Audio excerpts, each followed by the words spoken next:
ప్రార్థన చేసుకొని 16వ దినపు కూడికను మనం ప్రారంభించుకుందాం. దయచేసి అందరం కళ్ళు మూసుకుందాం, తలలు వంచుదాం, ప్రార్థన చేసుకుందాం. మన మధ్యలో ఉన్న కృష్ణకుమారి గారు ముందుకు వచ్చి ప్రార్థన చేసిన తర్వాత పాటలు పాడుతూ దేవుని మైంపరుచుకుందాం.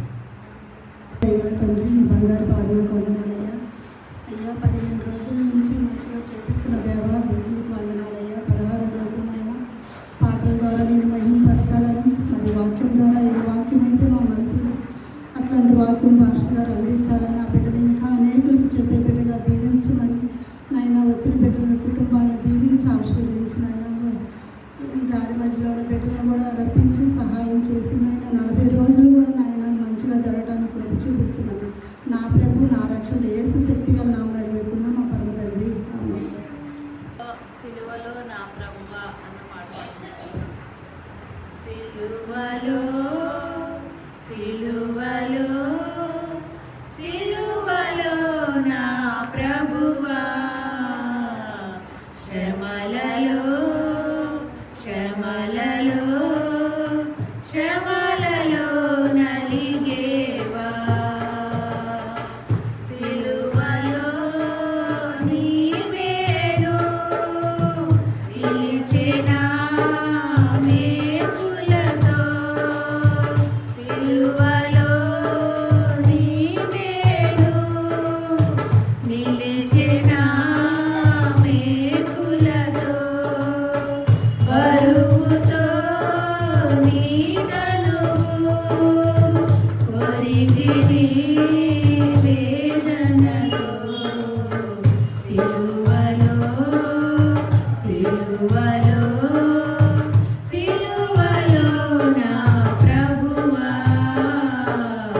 శ్రమలలో శ్రమలలో శ్రమలలో నలిగేవా, ముందతో ఆమకుడం అల్లెని నీ తలకు, ముందతో ఆమకుడం అల్లెని నీ తలకు, తిరగతో నీ దాహం తీర్చెనా ఈ లోకం, తిరగతో నీ దాహం తీర్చెనా ఈ లోకం, సిలువలో సిలువలో సిలువలో నా ప్రభువా, శ్రమలలో శ్రమలలో శ్రమలలో నలిగేవా, ప్రక్కలో వల్యముతో వృద్ధిన పొడచేరా, ప్రక్కలో వల్యముతో వృద్ధిన పొడచేరా, రక్తమే కారేనా, శాంతమే మిగిలేనా, రక్తమే కారేనా, శాంతమే మిగిలేనా, సిలువలో సిలువలో సిలువలో నా ప్రభువా, శ్రమలలో శ్రమలలో శ్రమలలో నలిగేవా, సిలువలో యేసు ప్రభు, శ్రమలలో క్రీస్తు మహా, సిలువలో యేసు ప్రభు, శ్రమలలో క్రీస్తు మహా, జాలి లేని మా కోసం ఏలను ఈ సహనం, జాలి లేని మా కోసం ఏలను ఈ సహనం, సిలువలో సిలువలో సిలువలో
సిల్వలో నాకై కార్చెను యేసు రక్తం అన్న పాట పాడుతున్నాను.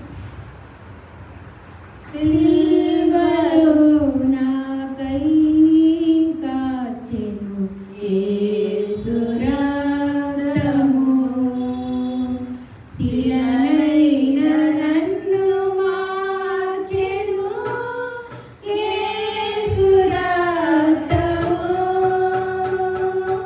యేసు రక్తము, ప్రభు యేసు రక్తము,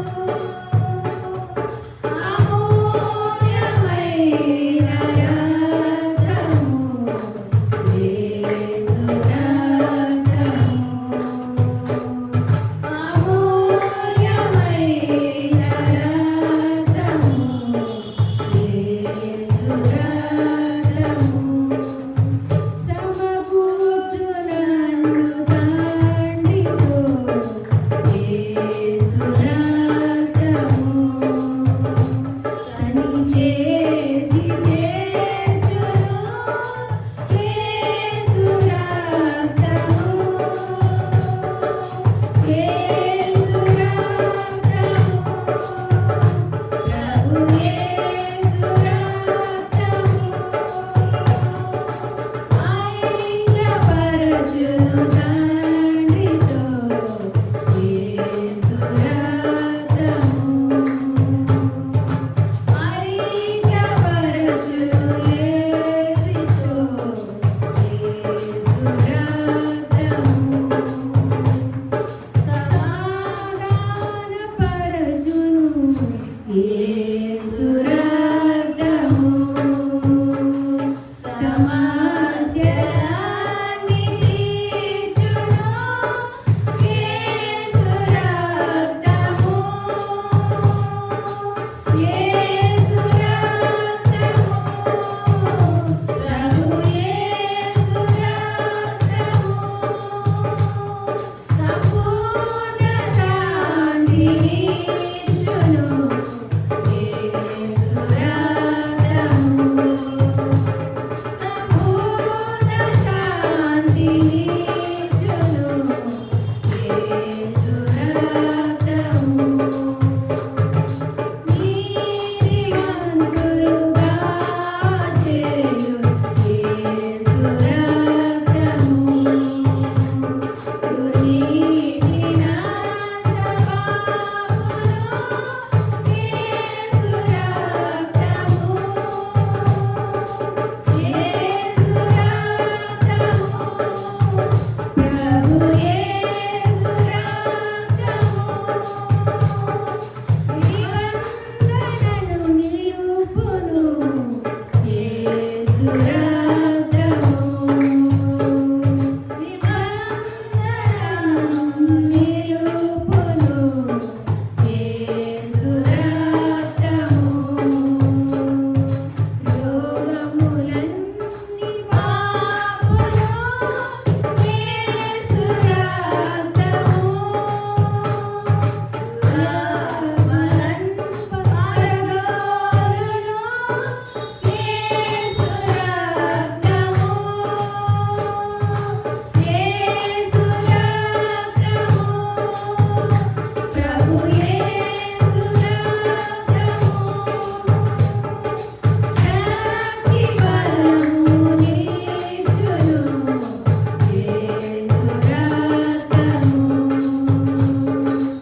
దేవుని మహిమపరిచిన బిడ్డలకు ప్రత్యేకమైన వర్ణాలు తెలియజేసుకుంటూ ఈ సమయంలో ఎవరైనా ప్రత్యేకమైన పాట పాడాలని ఆశ కలిగినట్లయితే వారికి సమయాన్ని అందజేస్తా ఉన్నాం.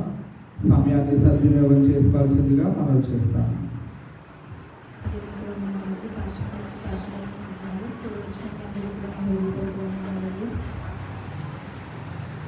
నాడుగులు స్థిరపరచి నా ఇడుములను తీర్చి తడు ప్రేమను కనుపరచిన నా యేసుని మరతునా తడు ప్రేమను కనుపరచిన నా యేసుని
ప్రియ సిస్టర్ గారికి ప్రత్యేకమైన వర్ణాలు తెలియజేసుకుంటూ ఈ సమయంలో దేవుని యొక్క వాక్యాన్ని ధ్యానించుకుందాం. మన మధ్యలో యోచన గారి తల్లి గారు ఉన్నారు.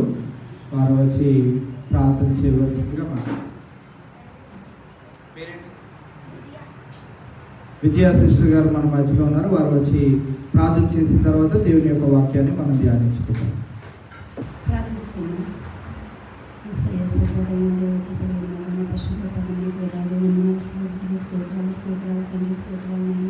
అయ్యా నేను ఈ శివ సమయంలో ప్రభావిస్తాయా నేను తల్లి ఈ రోజు మేము అందరూ ప్రభా చిన్న మందగా కూలీలు చూపిస్తూనే ఉన్నాము. ఆలోచించిన జరుగుతున్నాను తల్లి ప్రభావం.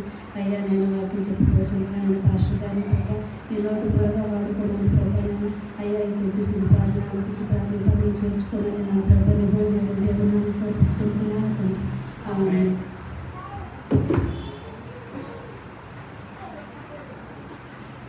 16వ దినానికై ఏర్పాటు చేయబడిన లేఖన భాగాన్ని చదువుకుందాం.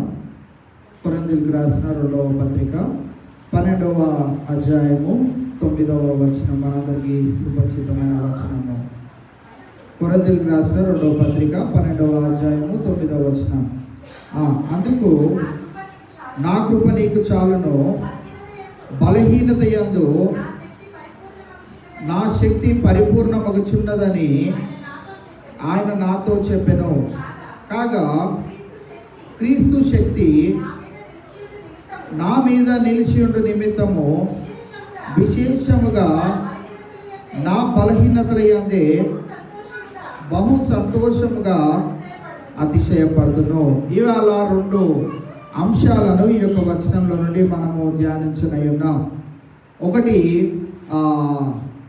పౌలు జీవితంలో కోరుకున్న ఆ యొక్క విషయాన్ని కనుక మనం జ్ఞాపకం చేసుకోగలిగినట్లయితే దేవుడు నా జీవితంలో ఒక అద్భుతము చేస్తే బాగుండు అని పౌలు భక్తుడు ఇక్కడ కోరుకున్నట్లు మనము గమనించవచ్చు. ఆ మాటలు మనందరికీ తెలిసిందే. ఒక ముళ్ళు నాలో ఉంది, ఆ ముళ్ళును తీసివేయమని దేవుని దగ్గర ప్రాధేయపడి ఒక అద్భుతము నా జీవితంలో జరిగితే బాగుండు అని మరి పౌలు భక్తుడు కోరుకోవడం మనము జ్ఞాపకం చేసుకోవచ్చు. 2 ప్రాముఖ్యమైనటువంటి అద్భుతాలను ఈ లోకంలో మనం చూస్తూ ఉంటాం. ఒకటి విచిత్రమైనటువంటి అద్భుతము, రెండవది బాధాకరమైనటువంటి అద్భుతం. సో మొట్టమొదటి అద్భుతం ఏంటిది? విచిత్రమైనటువంటి అద్భుతము. రెండవది బాధాకరమైనటువంటి అద్భుతం. ఇవాళ ఆ విషయాలను ఒకసారి మనం జ్ఞాపకం చేసుకోగలిగినట్లయితే మొట్టమొదటిగా మరి విచిత్రమైనటువంటి అద్భుతాల గురించి మనం బైబిల్ గ్రంథంలో నుంచి కనుక చూడగలిగినట్లయితే యేసుక్రీస్తు ప్రభువారు ఆ త్రోవలో నడుచుకుంటూ వెళ్తున్న వేళ ఎన్నో సంవత్సరాల నుండి రక్తస్రావంతో మరి ఉన్నటువంటి ఒక స్త్రీ ఆ దారిలో ఉండడం మనం చూస్తూ ఉన్నాం. విచిత్రం ఏంటిది అని అంటే, ఆమె ఆశ ఏంటిది అని అంటే, ఆయన చెంగు తాకినా నేను స్వస్థత నొందుతాను అని. చెంగు తాకితే స్వస్థత నొందుతామా? ఈ రోజుల్లో మనం జ్ఞాపకం చేసుకుందాం. చెంగు తాకితే స్వస్థత నొందుతామంటే మనం అందరం ఎక్కడికి వెళ్తాము? ఎంత ఖర్చు అయినా కానీ ఇశ్రాయేల్ దేశానికి వెళ్తాం.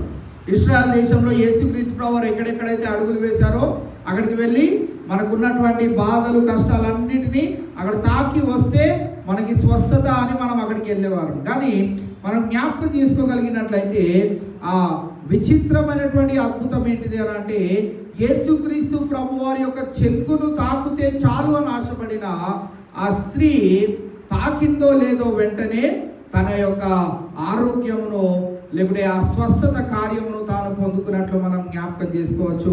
ఈలోక పరంగా కూడా మనము చూసుకోగలిగినట్లయితే చాలా మందిని మనము చూస్తూ ఉంటాం. దేవుని ద్వారా, దేవుని కృపను బట్టి నాకు ఇలాంటి అనారోగ్య పరిస్థితి ఉన్నది, నేను దేవునికి ప్రార్థన చేసుకోగా ఉపవాసము చేయగా దేవుడు నన్ను స్వస్థపరిచాడు అని చెప్పే సాక్ష్యాలను మనం వింటూ ఉంటాం.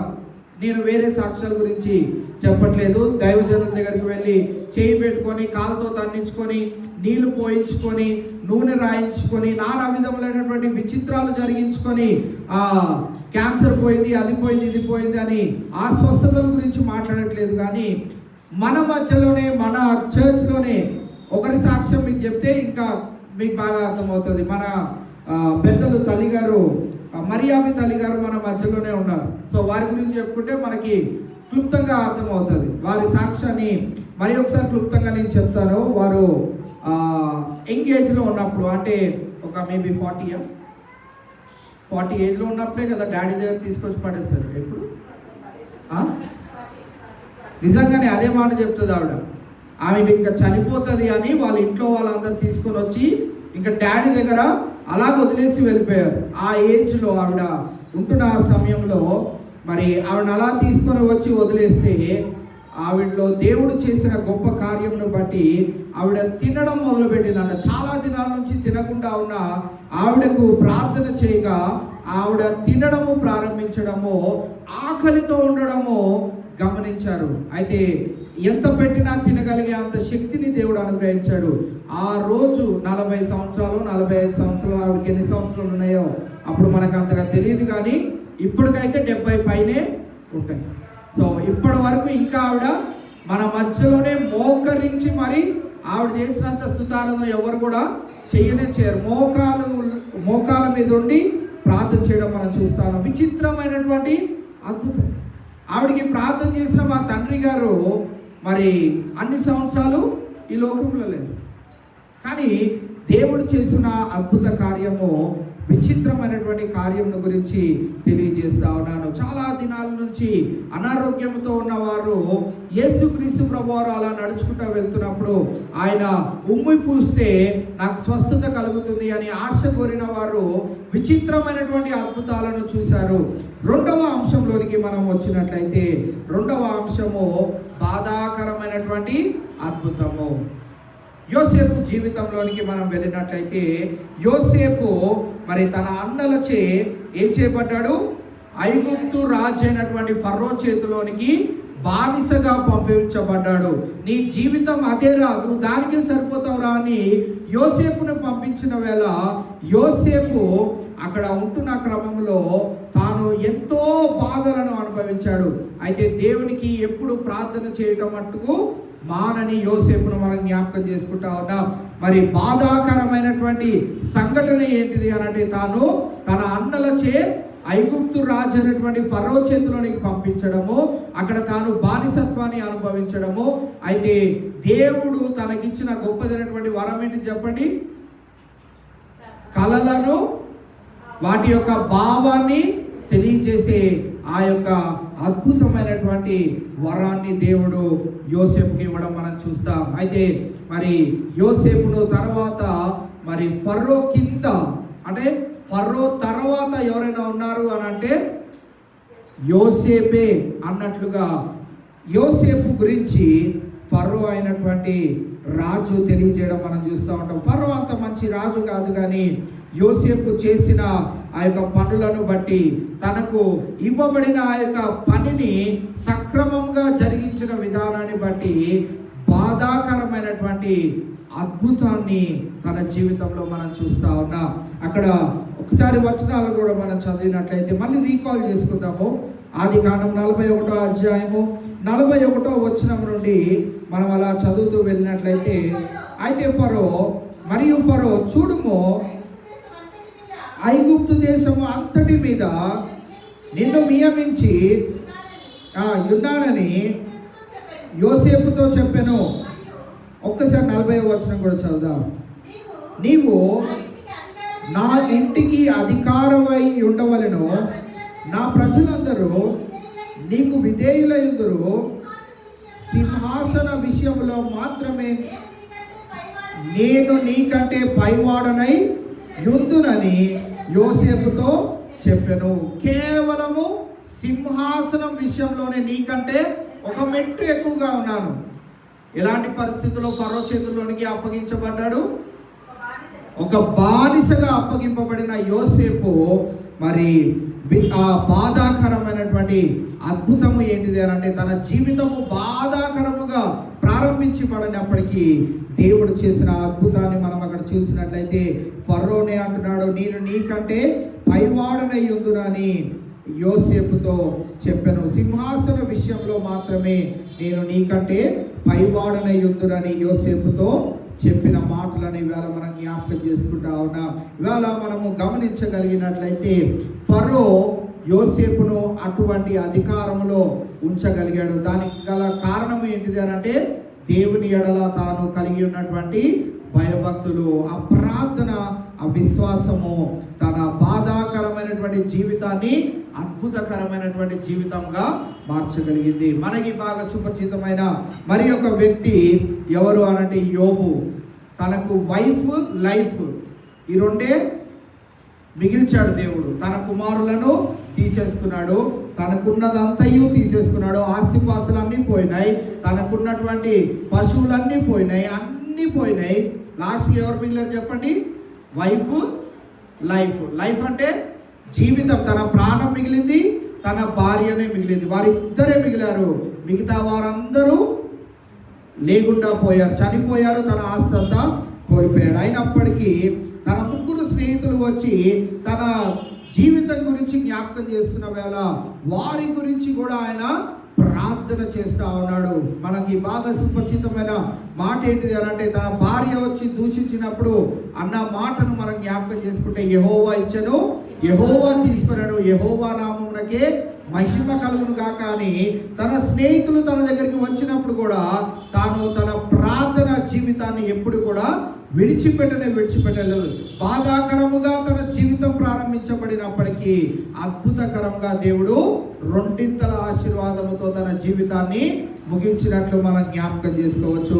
కావున ఇవాళ మనము ఈ ఇద్దరు వ్యక్తుల జీవితాల్లో నుంచి గమనించగలిగినట్లయితే, బాధాకరముగా వారి జీవితం ప్రారంభించబడినప్పటికీ 30 సంవత్సరాలకే యోసేపు ప్రధానిగా ఎంపిక చేయబడ్డాడు. యోబు మరి తాను ఎంత భక్తిపరుడైనప్పటికీ దేవుడు తన జీవితంలో తీసుకొచ్చిన ప్రతి విధమైనటువంటి కష్టాల్లో నుండి తాను జయమును పొందుకొని రెండింతల ఆశీర్వాదాన్ని రుచి చూడగలిగి ఉన్నాడు. మూడవదిగా మనం ఈ దినాన చదువుకున్న పౌలు యొక్క జీవితంలోనికి కూడా వెళ్తే, ఆ పైన 8వ వచనము 9వ వచనం అని మనం ఒకసారి చదువుకుందాం. 12వ అధ్యాయం 2 కొరింథీయులకు రాసిన పత్రిక 12వ అధ్యాయము 8-9 వచనాలు. అది నా యొద్ద నుండి తొలగిపోవాలని దాని విషయమై ముమ్మారు ప్రభువును వేడుకొంటిని. పౌలు భక్తుడు ఆ ముళ్ళు తీసివేయబడాలి అని దాని విషయమై ఎన్నిసార్లు ప్రార్థన చేస్తున్నాడంట?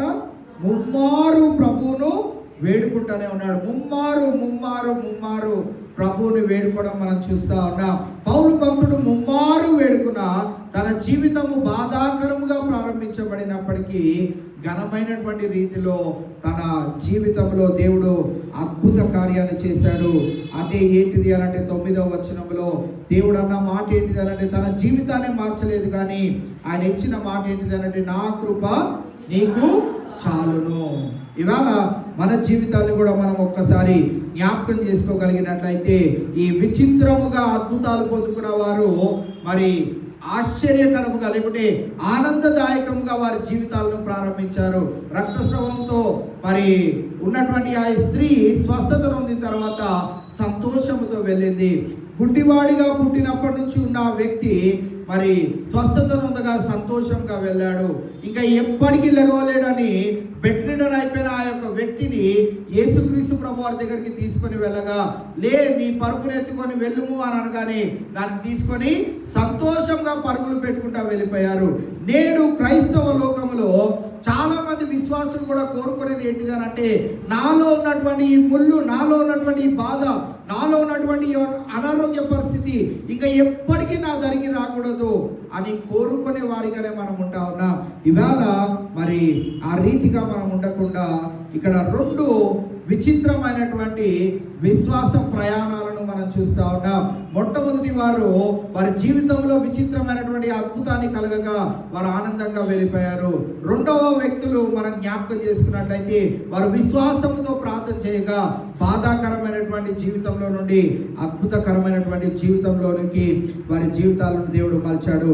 ఇవాళ మరి కొంతమంది వ్యక్తులను కనుక మనం గమనించినట్లయితే, యేసుక్రీస్తు ప్రభు వారి యొక్క శిష్యులని ఎంత దారుణమైనటువంటి పరిస్థితిలోనికి ఈ లోకము చేర్చిందో మనం జ్ఞాపకం చేసుకోగలిగినట్లయితే, హెబ్రీయులకు రాసిన పత్రిక 11వ అధ్యాయము 35వ వచనం నుండి 38వ వచనం వరకు మనం చూసినట్లయితే,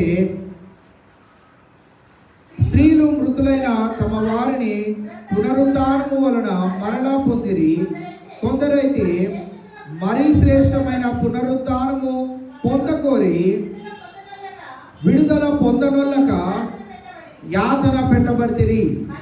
మరికొందరు తిరస్కారములను, కొరడా దెబ్బలను, మరి బంధకములను, ఖైదును అనుభవించిరి. రాళ్లతో కొట్టబడిరి, రంపములతో కోయబడిరి, శోధింపబడిరి, ఖడ్గముతో చంపబడిరి. గొర్రె చర్మములను, మేక చర్మములను వేసుకొని దరిద్రులయుండి శ్రమపడి హింస పొందుచు అడవులలోనూ, కొండల మీదను, గుహలలోనూ, ఆ సొరంగంలోనూ తిరుగులాడుచు సంచరించిరి. అట్టి వారికి ఈ లోకము యోగ్యమైనది కాదు. ఇవాళ మనము క్రీస్తు ప్రభు వారిని అంగీకరించామంటే చాలా మంది దైవజనులు మనకు చెప్తారు కదా, ఈ క్రైస్తవ జీవితం ఎటువంటి జీవితం అంట? ఇరుకు మార్గము, చాలా కష్టాలు, చాలా ఇబ్బందులు, చాలా శ్రమలు, వీటన్నిటిని తట్టుకుంటూ వెళ్ళాలి. ఇక్కడ మనం చూసినట్లయితే ఎక్కడైనా ఒక మంచి పదం మనం చూడగలుగుతున్నామా? ఎక్కడ కూడా ఒక మంచి పదాన్ని చూడట్లేదు. తన శిష్యులైనటువంటి 11 మంది చనిపోయిన విధానాన్ని కూడా మనం ఒకసారి జ్ఞాపకం చేసుకోగలిగినట్లయితే, వారు ఒక్కొక్కరు, స్టెఫెను ఎలా చంపబడ్డాడు? రాళ్ళతో కొట్టబడ్డాడు. యాకోబును మనం గమనించినట్లయితే ఆయన నరికి వేయబడ్డాడు, 2 ముక్కలుగా నరికి వేయబడ్డాడు. అలాగా ఒక్కొక్క శిష్యులను కూడా మనం గమనించినట్లయితే ఎవ్వరు కూడా మరి మంచి మరణానికి వారు గురి కాలేదు. అందరూ చాలా భయంకరమైనటువంటి పరిస్థితికి గురైనప్పటికీ మనం గమనించగలిగినట్లయితే వారి జీవితాల్లో జరిగిన అద్భుతాన్ని మనం చూడగలిగినట్లయితే 35వ వచనంలో మనం చూస్తున్నాం కదా, స్త్రీలు మృతులైన తమ వారిని పునరుద్ధానము వలన మరలా పొందిరి. పునరుద్ధానము వలన మళ్ళీ వారిని వారు పొందిరి. కొందరైతే మరి శ్రేష్టమైన పునరుద్ధానము పొందగోరి విడుదల పొంద నొల్లక యాతన పెట్టబడిరి. వారందరి దగ్గరికి, రే నువ్వు యేసయ్యను ఒప్పుకోకపోతే నిన్ను విడిపిస్తాను రా, నువ్వు యేసయ్యను కాదు అని అంటే నిన్ను వదిలేస్తాను రా అంటే వారు ఏమన్నారు? నేను యేసయ్యనే ప్రకటిస్తాను, నువ్వు నన్ను చంపేసినా పర్వాలేదు, నేను యేసయ్యనే ప్రకటిస్తాను అనే బాధాకరమైనటువంటి జీవితాల గుండా వారు వెళ్ళినప్పటికీ వారికి తెలిసిన గొప్పదైనటువంటి విషయం ఏంటిదనంటే వారు పునరుద్ధానమును ఎరిగిన వారై ఉంటా ఉన్నారు. పునరుద్ధానము అనంటే దేవుడు తిరిగి మళ్ళీ మమ్మల్ని లేపుతాడు. తన నామములో చంపబడిన, లేకపోతే తన నామములో చనిపోయిన ప్రతి ఒక్కరిని దేవుడు ఏం చేస్తాడు? తిరిగి ఒకానొక దినాన లేపుతాడు అనే ఆ యొక్క బలమైన దృఢమైన విశ్వాసములో వారు ఈ లోకములో జీవించగా బాధలను, శ్రమలను, ఇబ్బందులను, ఆటంకములను, కొర్రడా దెబ్బలను, హింసలను, ప్రతి దానిని వారు తట్టుకున్నారు. ఎందుకనంటే వారికి ఏం తెలుసు అనంటే ఈ లోకంలో జీవించే జీవితం కాదు, పునరుద్ధానము చెందిన తర్వాత తండ్రితో జీవించే ఆ యొక్క జీవితము. ఇవాళ మనం ఇక్కడ జ్ఞాపకం చేసుకోగలిగినట్లయితే కొందరైతే మరి శ్రేష్టమైన పునరుద్ధానము పొందకోరి శ్రేష్టమైనటువంటి పునరుద్ధానాన్ని వారు ఎంచుకొని విడుదల పొందనోళ్ళక యాతన పెట్టబడిరి. వారి దగ్గరికి వెళ్ళి, రే నువ్వు యేసయ్య అంటున్నావు, యేసయ్య నామాన్ని విడిచిపెడితే నిన్ను వదిలేస్తాము అని అంటే వారు ఏం చేశారు? నాకు యేసయ్యే కావాలి, నువ్వు చంపేసినా పర్వాలేదు, నాకు యేసయ్యనే కావాలి. బాధాకరముగా వారి జీవితాలు ఈ లోకంలో మరి ముగించబడ్డాయేమో కానీ అతి శ్రేష్టమైనటువంటి అద్భుత రీతిగా వారు ఒకానొక దినాన లేపబడనై ఉన్నారు. ఇవాళ మన జీవితాలను కూడా మనం ఒకసారి జ్ఞాపకం చేసుకోగలిగినట్లయితే మన ఎదుట యేసుక్రీస్తు ప్రభు వారు సిలువ వేయబడి ఉన్నారు. ఆయన మేకులతో కొట్టబడి ఉన్నాడు, కొరడా దెబ్బలు తిన్నాడు, నీ కొరకు నా కొరకు ఉమ్మి వేయబడ్డాడు, మరి ముళ్ళ కిరీటం పెట్టించుకొని ఉన్నాడు. ఆయన ఈ లోకంలో జీవించగా ఏ రోజు కూడా నా జీవితంలో మరి ఒక విచిత్రము జరిగితే బాగుండు, నేను అక్కడికక్కడ హఠాత్తుగా ఎత్తబడితే బాగుండు అని ఎప్పుడు కూడా ఆయన కోరుకోలేదు. ఆయన నీ కొరకు నా కొరకు తన చివరి రక్తపు బొట్టును కూడా ఆయన కార్చాడు. ఇవాళ అంత గొప్పగా యేసుక్రీస్తు ప్రభువారు నీ కొరకు నా కొరకు శ్రమించబడిన వేళ మనము ఏమి ఆశపడుతున్నామో, ఏమి ఆశ కోరి ఆయన దగ్గరికి వస్తున్నామనే ప్రాముఖ్యమైన విషయాన్ని ఈవేళ మనము జ్ఞాపకం చేసుకోవాల్సిన వారమై ఉంటా ఉన్నాం. విచిత్రమైనటువంటి అద్భుతం నా జీవితంలో జరగాలయ్యా అని మనం రోజువారీగా ప్రార్థన చేస్తున్నామా, లేకుంటే బాధాకరమైనటువంటి జీవితంగా ఈ లోకంలో నేను జీవించినప్పటికీ, నీ కొరకు నేను బాధలను అనుభవించినప్పటికీ అతి శ్రేష్టమైనటువంటి అద్భుత రీతిగా పునరుద్ధాన శక్తిని నేను పొందుకోవాలని మనం ఆశపడుతున్నామా అనే ప్రాముఖ్యమైనటువంటి అంశాన్ని ఈవేళ మనము నేర్చుకుని ఉన్నాం.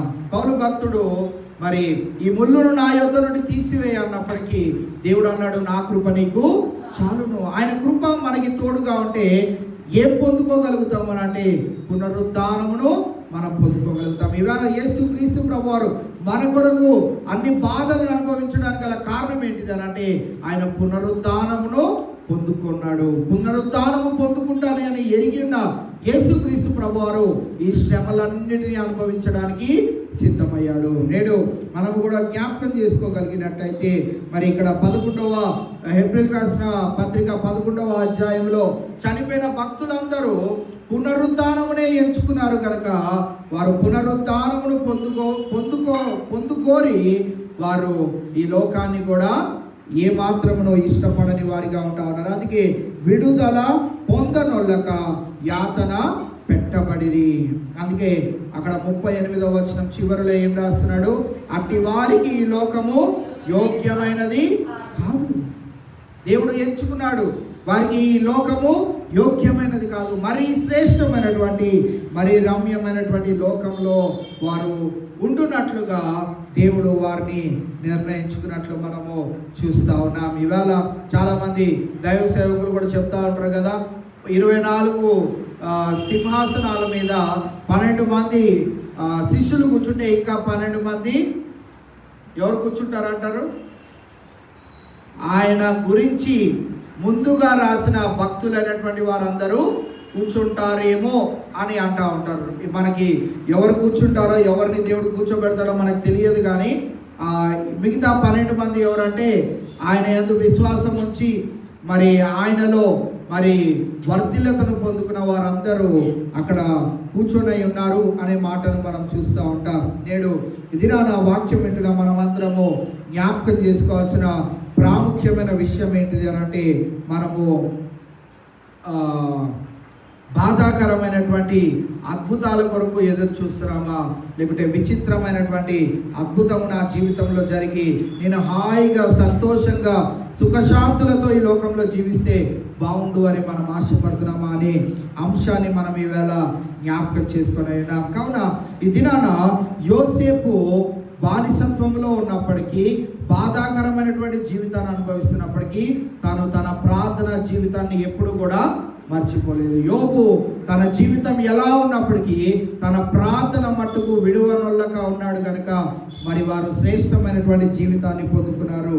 నూతన నిబంధనలోనికి వస్తే పౌలు భక్తుడు ముళ్ళు ఉన్నప్పటికీ నా కృప నీకు చాలును అన్న దేవుని యొక్క మాటను బట్టి ఆయన ఏం పొందుకున్నాడు అనంట, ఆ 12వ అధ్యాయము 9వ వచనము అంతయు మనం చదువుకున్నట్లయితే, నా కృప నీకు చాలును, బలహీనత యందు నా శక్తి పరిపూర్ణమగుచున్నదని ఆయన నాతో చెప్పాను. కాగా క్రీస్తు శక్తి నా మీద నిలిచి ఉండు నిమిత్తము విశేషముగా నా బలహీనతల యందే బహు సంతోషముగా అతిశయపడుదును.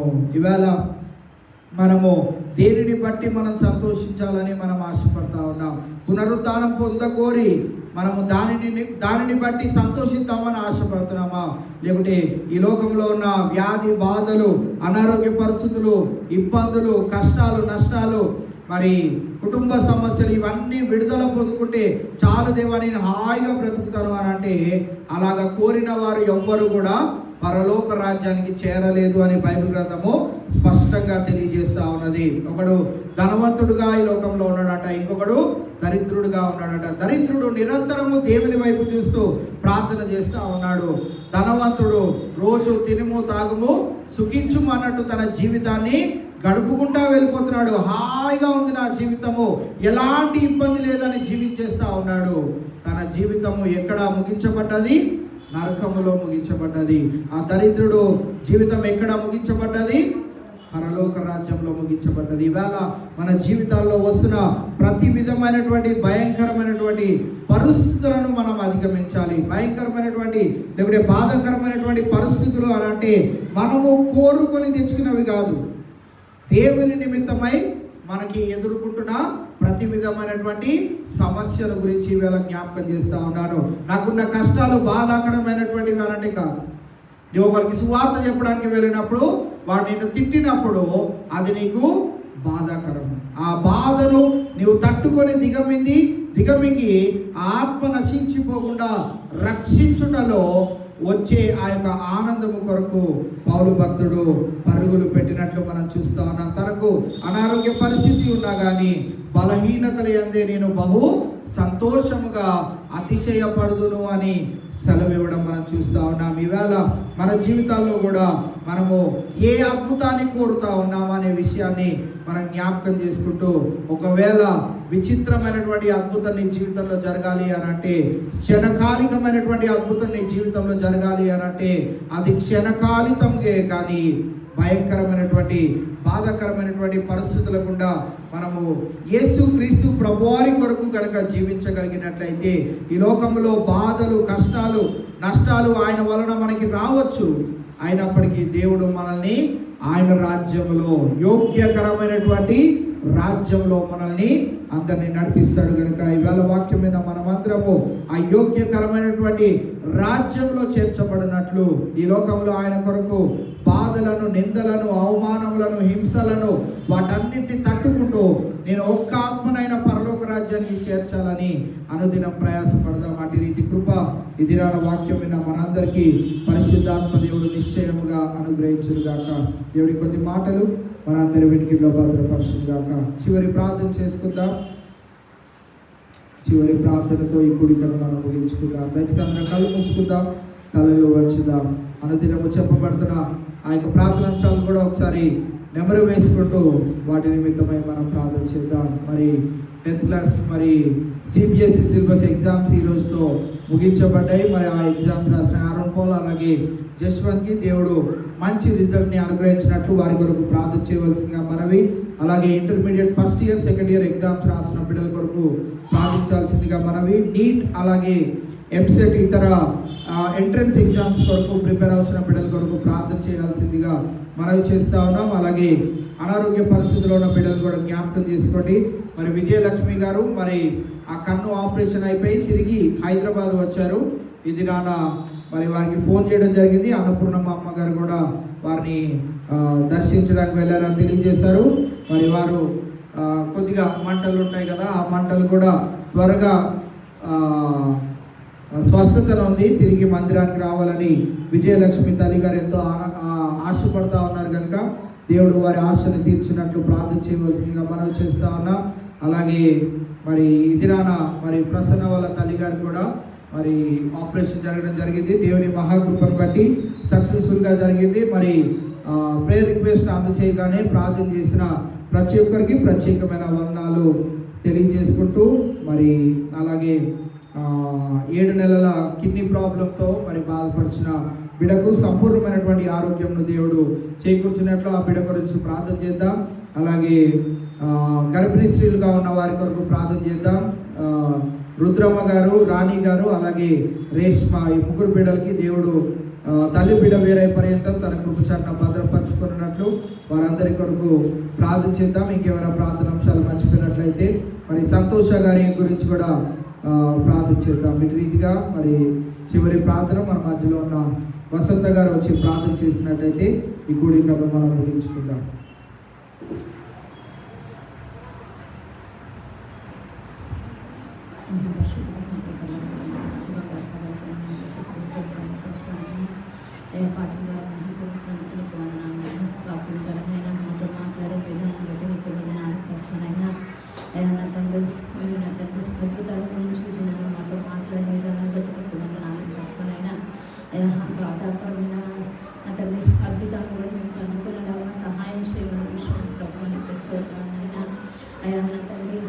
అనేక దినముల నుంచి నైనా మేము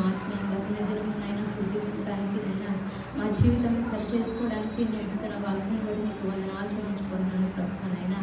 అయా నా తండ్రి అనేకమైన అంశాలు ఉన్నాయి ప్రభుత్వనైనా, వాటన్నింటినీ ప్రభుత్వనైనా అనేక మందిని స్వస్థపరుస్తున్న విధానాన్ని బట్టి నీకు వందనాలు చెల్లించుకుంటున్నాను ప్రభావ. 10th క్లాస్ బిడ్డలకైనా ఎగ్జామ్స్ రాసి ఉన్నారు, తోడుగా ఉన్న విధానాన్ని బట్టి నీకు వందనాలు చెల్లించుకున్నాను ప్రభావ. గర్భిణీలను జ్ఞాపకం తెచ్చుకుని ప్రభుత్వనైనా, రుద్రం గారు, రేష్మ నైనా, రాణి గారిని కూడా మీరు జ్ఞాపకం తెచ్చుకుని ప్రభావ. తల్లి బిడ్డ వేరు పర్యంతం వరకు నైనా నీకు చాటును వారిని భద్రపరిచినైనా అయా సుఖమైన ప్రభుత్వాన్ని మీరు అనుగ్రహించమని ప్రార్థిస్తున్నాను ప్రభుత్వనైనా. గర్భఫలం లేక బాధపడుతున్న వారికి కూడా గర్భఫలాన్ని దయచేయమని ప్రార్థిస్తున్నాను తండ్రి. నీకు స్తోత్రాలైనా. అయా ఇంకా ప్రభుత్వనైనా విజయలక్ష్మి గారి ఆపరేషన్ అయినా మంచిగా జరిగించినందుకు నీకు వందనాలు ప్రభుత్వనైనా. ఆవిడకినైనా పూర్తి స్వస్థతలనైనా దయచేయమని ప్రార్థిస్తున్నాను తండ్రి. నీకు స్తోత్రాలైనా. అయానైనా మరి పుట్టిన తల్లి గారిని కూడా మీరు జ్ఞాపకం తెచ్చుకుని ప్రభుత్వనైనా ఆపరేషన్ మంచిగా జరిగించిన దేవానికి వందనాలు ప్రభుత్వనైనా.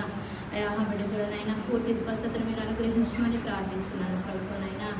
డిశ్చార్జ్ అయ్యి ఇంటికి వచ్చేంత వరకునైనా నీ కాపుదల నీ కృప నా తండ్రి. ఆ బిడ్డల చుట్టూ ఆ కుటుంబం చుట్టూ నీకు కంచి వేయమని చూసినాను తండ్రి. నీకు స్తోత్రాలనైనా. సంతోషి గారిని బట్టి ప్రార్థిస్తున్నానైనా. ఆ బిడ్డ నా తండ్రి మరి పిల్లల నొప్పులతో బాధపడుచుండగానైనా మీరే స్వస్థపరచండి ప్రభుత్వనైనా. అయా మళ్ళీ ఆ బిడ్డ మా సన్నిధికి వచ్చినైనా నీ సన్నిధికి వచ్చిన తండ్రి సాక్షి బిడ్డగా నిలబడడానికి సహాయం చేయమని చూసినాను ప్రభు. నీకు స్తోత్రాలైనా. కిడ్నీ బాధతో బాధపడుచున్న బిడ్డలనైనా మీరు జ్ఞాపకం తెచ్చుకోండి ప్రభు. ఆ బిడ్డను మీరు స్వస్థపరచండి ప్రభుత్వనైనా. నీకు వందనాలు చెల్లించుకున్నానైనా. ఏసైనా ఇంకనో ప్రభుత్వనైనా ఎవరైతే నైనా చెప్పుకోలేని అనారోగ్యాలతో బాధపడుతున్నారో వారిని కూడా మీరు స్వస్థపరచండి ప్రభు. నీ సాక్షి బిడ్డలుగా నిలబెట్టుకోమని ప్రార్థిస్తున్నాను తండ్రి. నీకు స్తోత్రాలైనా. అయా ఇంటర్మీడియట్ ఎగ్జామ్స్ రాస్తున్న బిడ్డలను జ్ఞాపకం తెచ్చుకోండి ప్రభుత్వనైనా. అయా నైనా నీట్ ఎగ్జామ్స్ రాస్తున్నారు ప్రభా. ఇంకా జేఈ మెయిన్స్ ఇంకా వేటికైతే ప్రిపేర్ అవుతున్నారు అయినా అయా మా సంఘంలో అనేక మంది బిడ్డలు ఉన్నారు ప్రభా. వారందరినీ పేరు పేరున మీరు దర్శించండి. మంచి జ్ఞానంతో బిడ్డలు నింపమని ప్రార్థిస్తున్నాను ప్రభుత్వనైనా. కొన్ని మీరు వదిలిపెట్టదు ప్రభుత్వనైనా. మళ్ళీ నా తండ్రి అయా నా తండ్రి ఎస్ఎస్సి ఎగ్జామ్స్ కూడా మళ్ళీ స్టార్ట్ అవబోతున్నాయి ప్రభు. వారికి కూడా మీరే తోడుగా ఉండి నీ జ్ఞానంతో బిడ్డలు నింపమని ప్రార్థిస్తున్నాను ప్రభుత్వనైనా. అయా సంఘంలోనైనా ఏ అవసరంతో ఉన్నారో ప్రభుత్వనైనా అవసరాలు మీరే తీర్చండి ప్రభుత్వనైనా. ప్రతి ఒక్కరి కుటుంబాన్ని మీరు దర్శించమని చూసినారు ప్రభు. నీకు స్తోత్రాలు చెల్లించుకుంటున్నాను నా తండ్రి. ఈ వారం అంతట్లో జరిగిన ప్రతి కార్యక్రమాన్ని బట్టి నీకు వందనాలు చెల్లించుకుంటున్నాను ప్రభు. రేపటి దినాన ప్రభు పరిశుద్ధ దినాన మేము ప్రభుత్వనైనా అయా మేమందరం నీ సన్నిధిలో కూడుకోవడానికి సహాయం చేయండి ప్రభుత్వనైనా. అయా నీకు మహిమకరంగానైనా మరి రేపటి దినాన వాక్యాన్ని మాతో మాట్లాడమని అడుగుతున్నాను ప్రభు. నీకు స్తోత్రంనైనా. అనేక మంది ప్రభుత్వనైనా నీ మందిరానికి రావడానికి సహాయం చేయమని అడుగుతున్నాను ప్రభు. నీకు స్తోత్రాలు చెల్లించుకుంటూ అయా నా ప్రార్థనలు ఏమైనా తప్పులుంటే క్షమించండి ప్రభుత్వనైనా.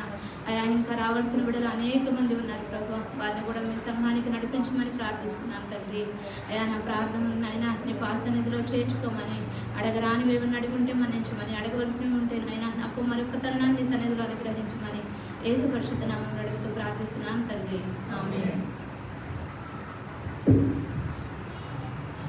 కోడిక ఇంతటితో ముగిసిందని మీకు తెలియజేస్తా ఉన్నాం. రేపటి సాయంకాలం ఆదివారం కావున సాయంకాలం కూడిక ఉండదు. రేపు ఉదయము 10 గంటలకు దైవ సన్నిధిలో ఆరాధన ఉంటుంది కనుక మీరు అందరూ గమనించుకొని ఆరాధనలో సమయానికి పాల్పొందులు పొందవలసిందిగా మీకు అందరికీ మనవి చేస్తా ఉన్నాం. అలాగే ఎవరికైనా సమయం ఉన్నట్లయితే రేపటి ఆరాధన కొరకై కార్పెట్స్ అలాగే చైర్స్ వేయడానికి మాతో పాటు సహకరించవలసిందిగా మనవి చేస్తా ఉన్నాం. ఎవరైనా ఇద్దరు స్త్రీలు దయచేసి అక్కడ వరండా కూడా కొంచెం ఒకసారి క్లీన్ చేయవలసిందిగా ప్రభు పేరిట మీకు మనవి చేస్తా ఉన్నాం. Thank you.